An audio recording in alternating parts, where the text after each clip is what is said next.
All right, so section 11.3, the integral test.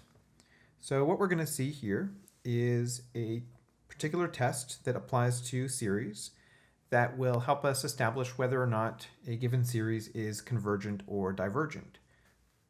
So the idea behind the integral test is that it takes advantage of the fact that the behavior of a series is tied to the behavior of an associated integral. So if you recall, we established in the last lecture that the harmonic series, whose terms are 1 over n, was divergent, and we established this by comparing it to the behavior of the integral of 1 over x dx from 1 to infinity. Well, in general, this strategy works for establishing convergence or divergence of any series, provided that we can set up an integral that's similar to the series.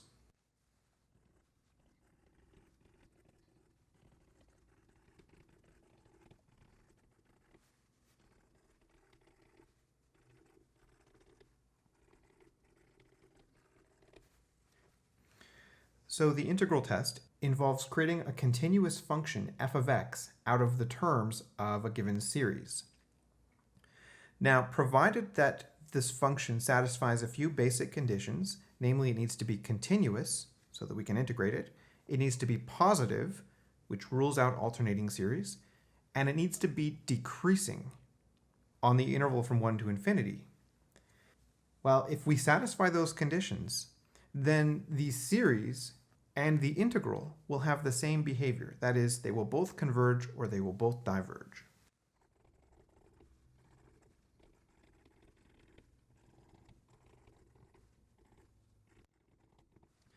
This an equals f of n just means that the continuous function agrees with the terms for integer n values. So a sub 5 would be f of 5, and a sub 12 would be f of 12, etc. It basically just means you're replacing n in the term of the series with x for the function. The conclusion here is that the series an and the integral 1 to infinity of f of x dx have the same behavior. That is, they're both convergent or they're both divergent. So yeah, we can use the integral test to determine whether or not a series is convergent or divergent. And all we do is we create this f of x, satisfying these conditions, we form this integral, and then we work out the integral using all the super integral working out skills that we have. And based on whether this integral converges or diverges, we will commute that conclusion over to the series. And then we'll know if the series converges or diverges. So yeah, let's look at a bunch of examples now.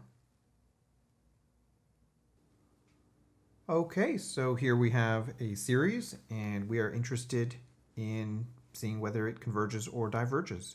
And what we're going to do is take advantage of the integral test. Okay, so to do that, we're going to assign our f of x to be ln of x over x. So basically, we're placing all the n's with x's. And we're also going to give it a restricted domain of 2 to infinity, because that comports with the range of integer indices plugged into the series. And that also means we don't have to worry about any kind of discontinuities that f might have from strange behavior with natural log or being over x. So we know this function behaves well from 2 to infinity. In fact, we need to acknowledge this before we can go into the integral itself. So we need to acknowledge 3 things. One is that f is continuous. So simply stating that is enough to acknowledge it, as long as it's true. And indeed, this is true on the domain from 2 to infinity. The next point we need to acknowledge is that f is positive. Again, on the domain we're interested in. So yeah, from 2 to infinity, ln of 2, ln of 3, ln of 4, etc., those are all positive, and the denominator is always positive on that interval, so yes, f is positive. The last thing we need to acknowledge is f is decreasing.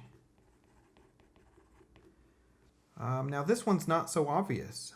We have both the numerator and the denominator increasing as x gets larger, right? ln is an increasing function and x is an increasing function. So to see that f is decreasing, we should probably show that the derivative of f is less than or equal to 0 on the domain that we're interested in, so 2 to infinity. So we'll quickly take the derivative of f. Okay, well that needs the quotient rule because it's dumb. So derivative of ln is 1 over x times x minus ln of x times the derivative of x, which is 1. And this is all over x squared. So we get 1 minus ln of x over x squared. And again, we're only looking for the sign of f prime, so whether this is positive or negative on the interval we're interested in. Well, let's note that when x is equal to 2, this is actually positive because ln of 2 is about 0.7. So 1 minus 0.7 is positive, and the denominator is always positive here. So this would actually be positive, so that's not good. But it's okay because this thing's eventually negative, and that's because ln of x is eventually greater than 1. In fact, ln of x is greater than 1 when x is greater than e. So this thing's decreasing when x is greater than or equal to e. It's actually enough to show that these particular behaviors eventually take hold. Okay, so we've satisfied the conditions to use the integral test. Now let's actually work out the integral. So this integral is going to be from 2 to infinity of f of x dx, and we're just going to see if this integral is convergent or divergent. So that's equal to the integral from 2 to infinity of ln of x over x dx. All right, well, it's an improper integral, of course, so we'll write this as a limit. And now that we've written it as a limit, we can look at the integral itself and see what technique we would use to work this out. Okay, well, hopefully you can see that this is a u substitution. U is equal to ln of x, so du is dx over x, which we have right there. So this is going to give us u times du, and the bounds are ln of 2 up to ln of t. So u integrates to 1/2 u squared, of course. And plugging in the upper and the lower bounds, we get 1/2 of ln t squared minus 1/2 of ln 2 squared. And we can now take the limit of this thing. There's only one t here, and as t flies off to infinity, the natural log of t also goes off to infinity, so this whole first term is infinity. Infinity minus, who cares, that's infinity. So this integral evaluates to infinity. Okay, so the conclusion is that the integral is divergent. Well, the integral has the same behavior as the series. So that means this series is divergent. And we're done. Okay, yeah, so here we have another example of a series, and we want to classify the series as convergent or divergent. So, right, let's use the integral test. That's the test of the hour right now. So, okay, well, let's let f of x be the function with n replaced by x. So we have a nice continuous function here. And we'll stipulate the domain, in this case 1 to infinity. And we'll just quickly acknowledge 3 things about f, namely that f is continuous. That's obvious. F is positive. Also obvious. And is f decreasing? Well, from 1 to infinity, yes. And we don't even need to prove it with a derivative this time. When you have a constant in the numerator and you have an increasing function in the denominator, And x squared is, of course, increasing when x is positive. So then that's enough to just give us the check mark, right? We can just say, yes, f is decreasing. So I won't make you prove that. You only need to prove it with a derivative if both the numerator and the denominator are increasing. So now let's just evaluate the integral.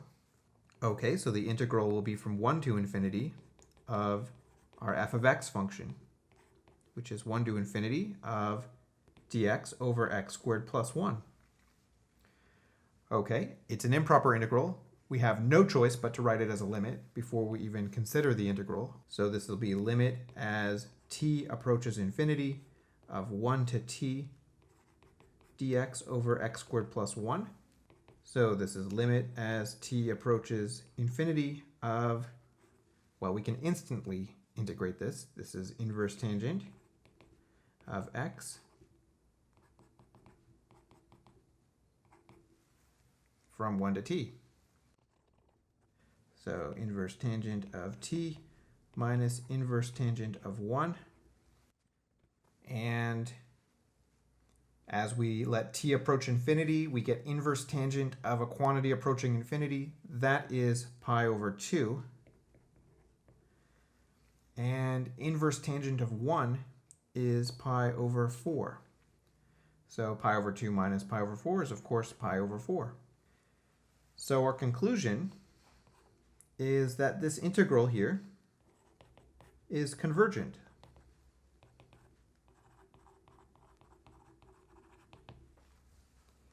And awesome. That means that the series is convergent. Now, a quick comment here.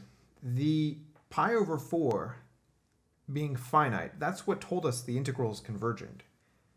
The pi over 4 is not the sum of the series, right? It's actually the area under the integral, but the integral doesn't quite line up with the terms of the series, right? The integral is a smooth curve, and the series is kind of a series of blocks, right? So at best, the pi over 4 is an estimate of the sum of the series, but it's not at all the sum of the series, right? So don't fall into the trap of just assuming that the series equals pi over 4, because it doesn't. It equals something. We don't know what that is from the work we have, but we're not interested. We just care that it's convergent. Okay, this is a very important question. What are the values of p for which the series 1 over n to the p is convergent? So p being a constant here. Okay, so just to kind of give an example, when p is equal to 1, we have 1 over n to the 1, which is the harmonic series, and we know that this is divergent. But you can set p to be anything you want. So when p is equal to 2, we get 1 over n squared as the term of this series. So that would be like 1 plus 1 over 2 squared plus 1 over 3 squared plus 1 over 4 squared. And it turns out that this is actually a convergent series. We'll see that shortly. And moreover, while the sum of series, like I said earlier, is very elusive, they're very difficult to find in general, Euler, who's one of the most prolific mathematicians in history, found the sum of this series to be pi squared over 6. So when p equals 1, we have a divergent series, and when p equals 2, we have a convergent series. But you can even let p be something like, say, 0, which would be the series 1 over n to the 0. Well, n to the 0 is just 1, so this would be 1 plus 1 plus 1 plus 1. And we can see that this series is divergent. So, yeah, we're interested in figuring out exactly which p-values correspond to convergent series and which p-values correspond to divergent series. So a series of this form is called a p-series. Okay, so let's try and answer the question. So Well, this is the section on the integral test, so let's consider using the integral test.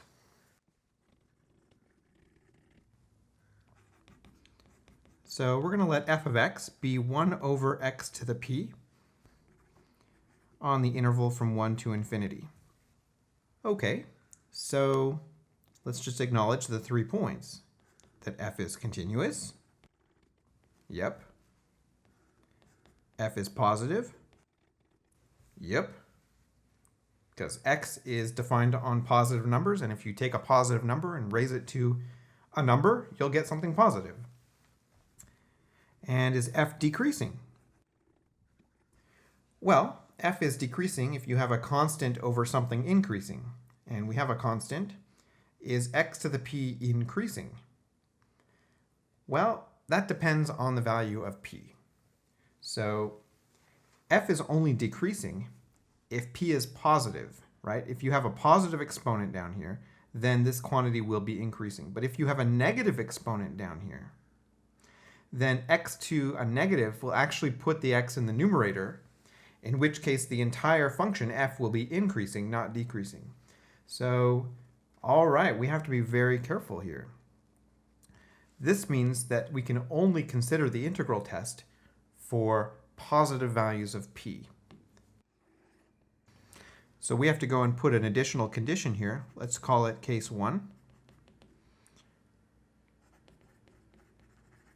And we'll assume that p is positive.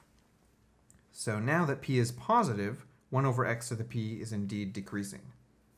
All right, so let's now evaluate the integral from 1 to infinity of f of x dx. Very good. We already did the work working out this integral. If you think back to your notes from section 7.8, we worked the specific one. We answered the question, for what values of p is this particular integral convergent or divergent? And we learned that this integral is convergent when p is greater than 1 and divergent when p is less than or equal to 1.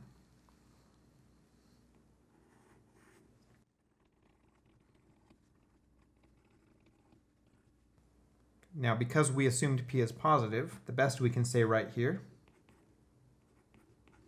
is that this integral is divergent when p is in this interval here. But we do get a conclusion because the behavior of the series will inherit from this integral. So we can now say that this particular series here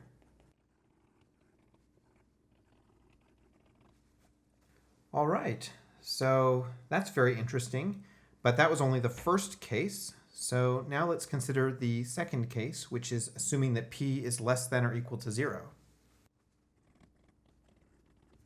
So in this case, the integral test does not apply.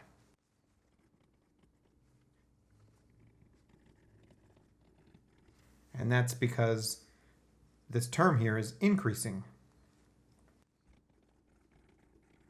So the test for divergence says that if you take the limit of the terms of the series, and the limit comes out to anything besides 0, even if it doesn't exist, if it comes out to anything besides 0, you get to immediately conclude that the original series is divergent.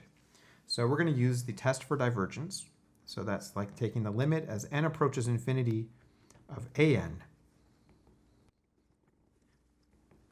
All right, now remember, this does not go to 0 because p is negative, which means this is really n to a positive number in the numerator. So as n approaches infinity, this limit will actually approach one of two things. This limit will approach 1 if p is exactly equal to 0, because if p is equal to 0, we're going to have just 1 over 1. And that limit, of course, evaluates to 1. If p is strictly less than 0, then this limit will approach infinity. And in either case, 1 is not equal to 0, and infinity is not equal to 0, last time I checked. So we can conclude that this particular series is divergent. And that's the case when p is less than or equal to 0. So if we combine the information from case 1 and the information from case 2, we get a very elegant classification of p-series.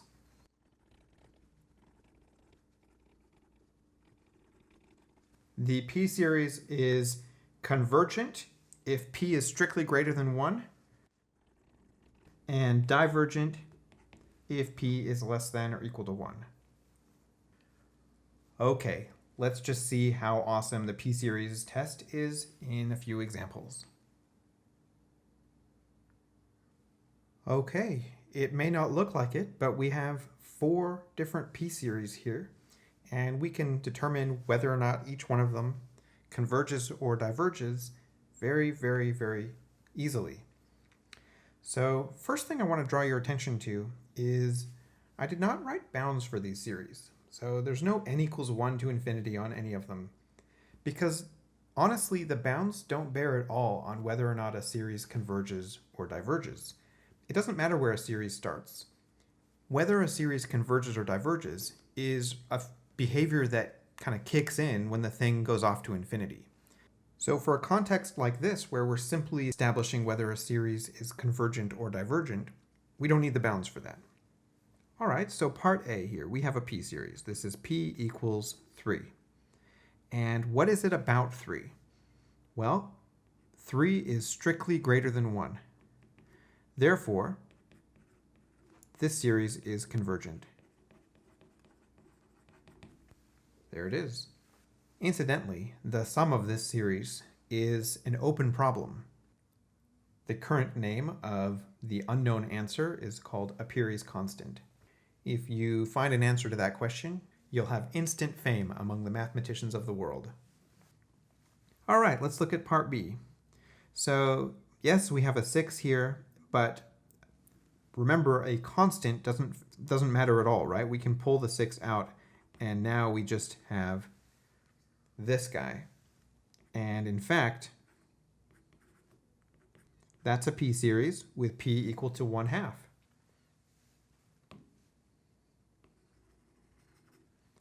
So here, p is equal to 1/2, and what is it about 1/2 from which we can draw a conclusion? 1/2 is less than or equal to 1. Therefore, this series is divergent. All right, what about this one? Once again, this 2 is irrelevant. We can just factor it out. And what we really have is 1 over n to the negative 5. So this is a p equaling negative 5 situation.